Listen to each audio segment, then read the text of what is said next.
നോക്കൂ, പുനരധിവാസം എന്ന് പറയുന്നത് വളരെ സുപ്രധാനമായ ഒരു പ്രശ്നമാണ് എന്ന കാര്യത്തിൽ ഒരു തർക്കവുമില്ല. എങ്കിൽ കൂടിയും ഞാൻ വിചാരിക്കുന്നത് കേരളം ഒരു സമൂഹം എന്നുള്ള നിലയ്ക്കും സർക്കാർ ഒരു ഭരണ സംവിധാനം എന്നുള്ള നിലയ്ക്കും അടിയന്തരമായി ഈ സാഹചര്യത്തിൽ അഭിസംബോധന ചെയ്യേണ്ട ഒരു സാമൂഹ്യ വിഷയം കൂടി ഉണ്ട് എന്നാണ് ഞാൻ വിചാരിക്കുന്നത്. കാരണം നമ്മൾ ഇത്രയും വലിയൊരു പ്രകൃതി ദുരന്തം നമ്മുടെ ഒന്നും ഓർമ്മയിൽ കണ്ടിട്ടില്ല, അല്ലേ? നൂറുകണക്കിന് മനുഷ്യരാണ് മരിച്ചത്. ഇപ്പോഴും അന്തിമ കണക്ക് എത്രയാണെന്ന് നമുക്കറിയില്ല. ആയിരക്കണക്കിന് ആളുകളാണ് നിരാലംബരായിട്ടുള്ളത്. അപ്പോൾ ഇത്രയും വലിയൊരു പ്രകൃതി ദുരന്തം ഉണ്ടാകുമ്പോൾ ഈ പ്രകൃതി ദുരന്തത്തിൽ പെട്ട മനുഷ്യരുടെ ഒരു സാമൂഹിക നില നമ്മളൊന്ന് പരിശോധിക്കേണ്ടതുണ്ടല്ലോ. യഥാർത്ഥത്തിൽ വളരെ പിന്നാക്ക വിഭാഗങ്ങൾ, അല്ലേ, അതിദരിദ്രരായ മനുഷ്യർ, ഇപ്പോൾ കുടിയേറ്റക്കാരായിട്ടുള്ള ആളുകൾ, തോട്ടം തൊഴിലാളികളായിട്ടുള്ള ആളുകൾ, ദളിതരായിട്ടുള്ള ആളുകൾ, ആദിവാസികളായിട്ടുള്ള ആളുകൾ, ഈ മനുഷ്യരാണ് അവിടെ മരിക്കുകയോ നിരാലംബരാക്കപ്പെടുകയോ ചെയ്തിട്ടുള്ളത്. കേരളത്തിൻ്റെ ഒരു സവിശേഷത, ഏതെങ്കിലും ഒരു ഉരുൾപൊട്ടലിൽ അല്ലെങ്കിൽ ഒരു മലവെള്ളപ്പാച്ചിലിൽ ഒരു ഇടത്തരക്കാരൻ അല്ലെങ്കിൽ ഒരു മധ്യവർഗത്തിൽപ്പെട്ടയാൾ അല്ലെങ്കിൽ ഒരു ഉന്നത വിഭാഗത്തിൽപ്പെട്ട ഒരാളും മരിക്കാറില്ലല്ലോ. എന്തുകൊണ്ടാണ് അങ്ങനെ സംഭവിക്കുന്നത്? ഇത്രയും ദുർബലമായ ഒരു പ്രദേശത്തേക്ക് ഈ മനുഷ്യരൊക്കെ എത്തിപ്പെടുന്നു എന്നുള്ളൊരു യാഥാർത്ഥ്യമല്ലേ ഉള്ളത്. അത് കേരളത്തിൻ്റെ ഒരു ഭൂരാഹിത്യത്തിൻ്റെ പ്രശ്നമാണ്. കാരണം എന്താ വെച്ചാൽ, ഇപ്പോൾ നോക്കൂ, നമുക്കറിയാമല്ലോ, ഇപ്പോൾ പെട്ടിമുടിയിലാണെങ്കിലും പുത്തുമലയിലാണെങ്കിലും ഇപ്പോൾ ഈ പറയുന്ന ചൂരൽമലയിലാണെങ്കിലും മുണ്ടക്കയിലാണെങ്കിലും ഒക്കെ വളരെ ദരിദ്രരായ മനുഷ്യർ അവരുടെ ഒരു ജീവിതകാലം കൊണ്ട് സമ്പാദിക്കുന്ന പൈസ വെച്ച് സ്ഥലം വാങ്ങിച്ച് വീട് വയ്ക്കുന്ന മനുഷ്യരാണ്. അവരെവിടെയാണ് ഈ സ്ഥലം വാങ്ങിക്കുന്നത്? ഇപ്പോൾ ഈ ലയങ്ങളിൽ എന്ന് പറയുന്ന അവിടെ താമസിക്കുമ്പം അവിടുത്തെ ആ കോൺട്രാക്ട് വർക്ക് കഴിഞ്ഞാൽ പിന്നെ അവർ ആ സ്ഥലം വിട്ടു കൊടുക്കണമല്ലോ, അവർക്കത് സ്വന്തമല്ല. അപ്പോൾ അവിടെയൊക്കെ ആയുഷ്കാലം പണിയെടുത്തിട്ട് അവരുണ്ടാക്കുന്നത് വളരെ ചെറിയ പൈസയാണ്. ആ ചെറിയ പൈസയ്ക്ക് ഒരു കാരണവശാലും മേപ്പാടി മുതൽ ഊട്ടി വരെയുള്ള ഹൈവേയുടെ പരിസരത്ത് ഭൂമി വാങ്ങിക്കാൻ കഴിയില്ലല്ലോ, എന്തായാലും കഴിയില്ല. അപ്പോൾ പിന്നെ എന്താ അവർ ചെയ്യുക? അവർ ഈ സാധാരണക്കാരായിട്ടുള്ള മനുഷ്യർ പോയിട്ട് ഈ മലയുടെ ഓരത്തൊക്കെ ഭൂമി വാങ്ങിച്ചിട്ട് അവിടെയാണ് താമസിക്കുക. അവർക്ക് നന്നായി അറിയാമെന്നേ, ഏതെങ്കിലും ഒരു ദിവസം ഈ മല പൊട്ടും, ഈ ഉരുൾ പൊട്ടും എന്നറിയാം. ഇപ്പം നമ്മൾ വെള്ളാർമലയിലെ സ്കൂൾ കുട്ടികൾ എഴുതിയിട്ടുള്ള കഥകളുണ്ടല്ലോ, ആ മാഗസിനിൽ എഴുതിയിട്ടുള്ള കഥകളിനകത്ത് അത് കൃത്യമായിട്ട് പറയുന്നുണ്ട്. മലവെള്ളപ്പാച്ചിലിൽ ഞങ്ങൾ ഒലിച്ചുപോയി എന്നൊക്കെയാണ് അവരുടെ ആ ഇമേജറീസ് വരുന്നത്. അപ്പം ആ ദുരന്തമുണ്ടാകുമെന്ന് ഉത്തമ ബോധ്യത്തോടുകൂടി ആ ഭീതിയിൽ തന്നെയാണ് ഈ മനുഷ്യരെല്ലാം ഈ മലമ്പ്രദേശത്ത് പോയി ഭൂമി വാങ്ങി വീട് വെച്ച് താമസിക്കുന്നത്. എന്തുകൊണ്ടിത് സംഭവിക്കുന്നു? അതാണ് ഞാൻ പറഞ്ഞത്. കേരളം ഒരു സമൂഹം എന്നുള്ള നിലയ്ക്കും സർക്കാർ ഒരു ഭരണ സംവിധാനം എന്നുള്ള നിലയ്ക്കും വളരെ പ്രധാനപ്പെട്ട ഒരു സാമൂഹിക രാഷ്ട്രീയ വിഷയം ഇതിനകത്തുണ്ട്. എന്താണ്?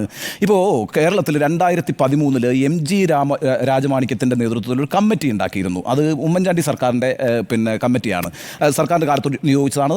കോടതി ഉത്തരവ് പ്രകാരമാണ് രാജമാണിക്യം IAS-നെ ഒരു കമ്മിറ്റി ഉണ്ടാക്കാനായിട്ട് നിയോഗിക്കുകയും ഒരു കാര്യം പഠിക്കാൻ നിയോഗിക്കുകയും ചെയ്തു. എന്താണ് ആ കാര്യം പഠിക്കേണ്ട കാര്യമെന്ന് വെച്ചാൽ, ഈ സംസ്ഥാനത്ത് വൻകിട കുത്തകകൾ കയ്യിൽ വെച്ചിരിക്കുന്ന ഭൂമികളെക്കുറിച്ചാണ് ആ കമ്മിറ്റി അന്വേഷിച്ചത്. ഇപ്പോൾ ഹാരിസൺ മലയാളം പോലെ, ടാറ്റ പോലെ ഉള്ള കമ്പനികൾ വലിയ രീതിയിൽ ഭൂമി കൈവശം വെച്ചിരിക്കുന്നു എന്നുള്ള ശക്തമായ ആരോപണമുണ്ട്. അവർ വ്യാജരേഖയൊക്കെ ചമച്ചാണ് ഈ ഭൂമി കൈവശം വെച്ചിരിക്കുന്നതെന്നും സ്വാതന്ത്ര്യത്തിന് മുമ്പുള്ള ഒരു പാട്ടക്കരാറാണ് അത്. ആഫ്റ്റർ ഇൻഡിപെൻഡൻസ് അതിൻ്റെയൊക്കെ റെലവൻസ് തന്നെ പോയി. എന്നിട്ടും അവരുടെ കയ്യിലാണ് ഈ ഭൂമി എന്ന് പറയുന്നത്. അത് സംബന്ധിച്ച് വലിയ കേസുകൾ കേരളത്തിൽ നടക്കുന്നുണ്ട്. അതിൻ്റെ അടിസ്ഥാനത്തിൽ കോടതി ഉത്തരവ് ഇട്ടിട്ടാണ് സ്പെഷ്യൽ ഓഫീസറായിട്ട് MG രാജമാണിക്യത്തെ ഉമ്മൻചാണ്ടി സർക്കാരിൻ്റെ കാലത്ത് 2013 നിയമിക്കുന്നത്.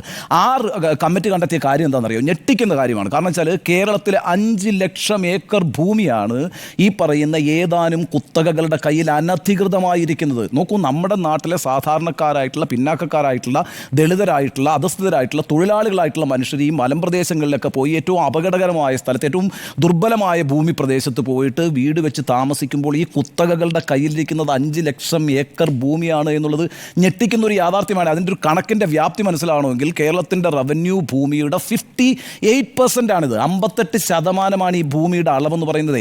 ഇത് 4-5 കമ്പനികൾ കൈവച്ചിരിക്കുകയാണ്. എത്ര കാലമായിട്ട് തുടരുന്നതാണെന്നറിയോ? എന്നിട്ട് എന്താ സംഭവിച്ചതെന്ന് വെച്ചാൽ, 2013 ഈ കമ്മിറ്റി രൂപപ്പെടുകയും 2016 റിപ്പോർട്ട് സമർപ്പിക്കുകയും ചെയ്തു. 2016 ജൂണിലാണ് ഈ റിപ്പോർട്ട് സമർപ്പിക്കുന്നത്. 5 ലക്ഷം ഏക്കർ ഭൂമി ഇവരുടെ കയ്യിലിരിക്കുന്നു എന്നുള്ള റിപ്പോർട്ട്. അതിൻ്റെ അടിസ്ഥാനത്തിൽ കേസിലേക്ക് പോകണമെന്ന് പറഞ്ഞു. കോടതിയിലേക്ക് കേസ് പോവുകയും ചെയ്തു. എന്നിട്ട് എന്താ സർക്കാർ ചെയ്യുന്നത് അറിയാം? ആ കേസ് വളരെ അഗ്രസീവായിട്ട് വാദിച്ച, നിങ്ങൾക്കൊക്കെ ഓർമ്മയുണ്ടാവും, അഡ്വക്കേറ്റ് സുശീല ഭട്ടുണ്ട്. സുശീല ഭട്ടിനെ മാറ്റി ആ സ്ഥാനത്ത് നിന്ന്, എന്നിട്ട് മീനാക്ഷി തമ്പാൻ എന്ന് പറഞ്ഞിട്ട് CPIയുടെ നേതാവായിട്ടുള്ള ഒരാളുടെ മകനായിട്ടുള്ള രഞ്ജിത്ത് തമ്പാൻ എന്ന് പറയുന്ന ഒരാളാണ് അന്ന് പിന്നീട് അഡ്വക്കേറ്റായിട്ട് വന്നത്. അത് മുമ്പ് അയാൾ ഈ ഹാരിസൺ മലയാളത്തിന് വേണ്ടിയിട്ട് കേസ് വാദിച്ചിട്ടുള്ള ഒരാളാണ്. അയാൾ അങ്ങനെ ഒരു വിവാദത്തിൽപ്പെട്ടപ്പോൾ അയാളെയും മാറ്റി.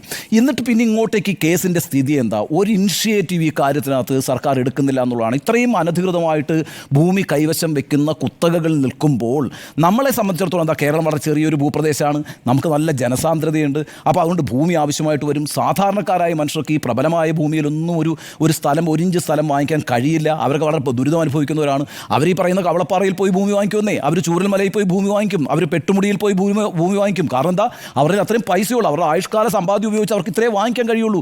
എല്ലാ രാത്രിയിലും ഇവർ ഉറങ്ങുന്നത് ഭീതിയോടുകൂടിയാണെന്ന കാര്യത്തിൽ സംശയമല്ലുണ്ട്. അതുകൊണ്ട് ഞാൻ നേരത്തെ പറഞ്ഞു, ഈ വെള്ളാർമലയിലെ കുട്ടികളുടെ ഈ സാഹിത്യം വായിച്ചപ്പോൾ ഞാൻ അത്ഭുതപ്പെട്ടു പോയി. അവരെഴുതിയിരിക്കുന്ന ഓരോ കാര്യങ്ങളും ഈ ഭീഷണിയുമായി ബന്ധപ്പെട്ടാണ്. ആ ഭീഷണിയിലാണ്, അവരുടെ സ്വപ്നങ്ങളിൽ പോലും ആ ഭീഷണിയുണ്ട്. എന്നിട്ട് കൂടിയും അവരവിടെ താമസിക്കുന്നത് ഒരു ശുഭപ്രതീക്ഷയാണ്, ഒരു വിശ്വാസമാണ്, ഇതൊന്നും പൊട്ടില്ല, ഞങ്ങൾ സുരക്ഷിതരായിരിക്കുമെന്ന് വിചാരിച്ച് ജീവിക്കുന്നവരാണ്. ആ സാമൂഹികവും രാഷ്ട്രീയവുമായൊരു പ്രശ്നം ഈ ഘട്ടത്തിൽ നമ്മൾ അഭിസംബോധന ചെയ്യേണ്ടതുണ്ട് എന്ന് തന്നെയാണ് എൻ്റെ ഉത്തമ വിശ്വാസം. കാരണം കേരളം ഇതുവരെ കണ്ടിട്ടില്ലാത്തത്ര വലിയൊരു ദുരന്തമാണ് സംഭവിച്ചിരിക്കുന്നത്. ആ ദുരന്തത്തിൻ്റെ മുഖത്ത് ഈ രാഷ്ട്രീയ പ്രശ്നം, ഈ സാമൂഹിക പ്രശ്നം അഭിസംബോധന ചെയ്യാൻ ബാധ്യസ്ഥരാണെന്നേ നമ്മളെല്ലാവരും. നല്ല സുഖകരമായിട്ടാണ് കേരളത്തിൻ്റെ ഏറ്റവും പ്രബലമായ ഭൂമിയിൽ നമ്മളെല്ലാവരും ഇരിക്കുന്നത്. ഒരു ഫ്രജൈലായ ഭൂമിയിലുമല്ല നമ്മളാരും വീട് വെച്ചിരിക്കുന്നത്.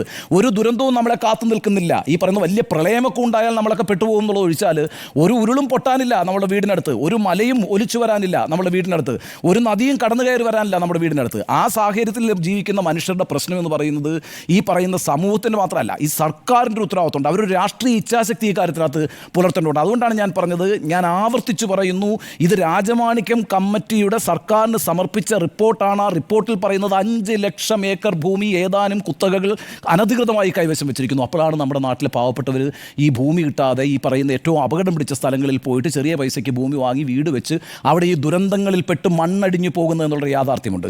ആ യാഥാർത്ഥ്യത്തെ കൂടി അഭിസംബോധന ചെയ്യാൻ ഈ ദുരന്തം നമ്മളെ നിർബന്ധിക്കുന്നുണ്ട് എന്നാണ് എൻ്റെ അഭിപ്രായം. ഒറ്റ വാചകം കൂടി കൂട്ടിച്ചേർക്കാം. ഈ മേപ്പാടിയിൽ മാത്രം 90% ഭൂമിയും കൈവശം വെച്ചിരിക്കുന്നത് ഇപ്പോൾ ഹാരിസൺസ് ആണ്. അതാണ് ഈ ദുരന്തമുണ്ടായി ഇതുവരെയും ഹാരിസൺസ് കമ്പനി ഈ മൃതശരീരം മറവ് ചെയ്യാൻ വേണ്ടിയിട്ട് കുറച്ച് ഭൂമി വിട്ടുകൊടുത്തു എന്നത് ഒഴിച്ചു നിർത്തിയാൽ കാര്യമായിട്ടുള്ള ഒരു കോൺട്രിബ്യൂഷനും ഉണ്ടായിട്ടില്ല. അവരിൽ മരിച്ചവരിൽ തൊഴിലാളികൾ ഏറെയുണ്ട്, പാടികൾ നഷ്ടപ്പെട്ടിട്ടുണ്ട്. അത് ആ കമ്പനിയുടെ ഉത്തരവാദിത്വമാണ്. ആ ഉത്തരവാദിത്വത്തിൽ നിന്ന് കമ്പനി കുഴിഞ്ഞു മാറാൻ കഴിയില്ല. ഇത് മാത്രമല്ല അരുണേ, 2004 മുതൽ ഈ ഹാരിസൺ മലയാളവുമായിട്ട് ബന്ധപ്പെട്ട് എത്ര വിവാദങ്ങൾ നോക്കുന്നു. എനിക്കറിയാം, ഈ അന്ന് റവന്യൂ സെക്രട്ടറി ആയിരുന്നിട്ടുള്ള Nivedita P Haran, ഓർമ്മയുണ്ടാവില്ല?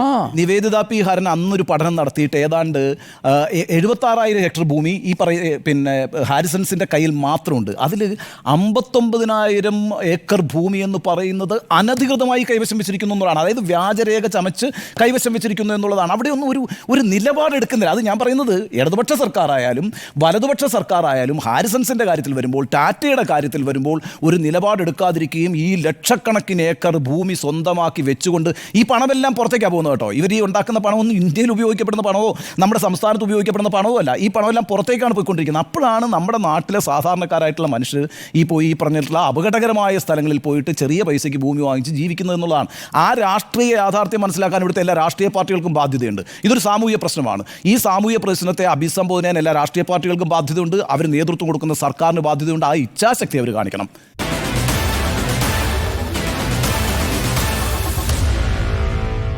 Meet the editors.